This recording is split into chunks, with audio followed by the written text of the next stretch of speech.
ay rated SPG. Striktong patnubay at gabay ng magulang ang kailangan. Maaaring may masiselang tema, lengguwahe, karahasan, sexual, horror o droga na hindi angkop.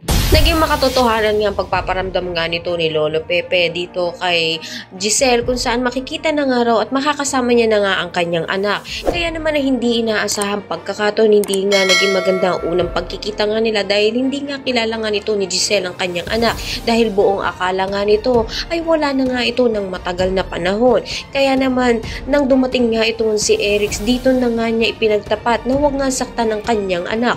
Gulat na galat nga ito nga si Giselle dahil hindi nga niya inaasahan na sa muling pagkakataon ay dito pa nga masasaktan niya nga ito dahil na nga rin noon pa lamang naabandon na nga niya ito. Kaya malaki nga ang galit at sama ng loob nga nito ni Justin dito nga kay Giselle. Kaya malaking posibilidad na babawi nga ito si Giselle sa naging pagkukulang niya sa kanyang anak. Makatutukan nga natin ang muling pagtatagpo ng mag-ina na si Giselle at si Justin at kung maayos pa nga ba nito ni Giselle ang kanyang ugnayan sa kanyang tunay na anak na si Justin. Ang lahat na yan abangan natin. Maraming salamat sa inyo.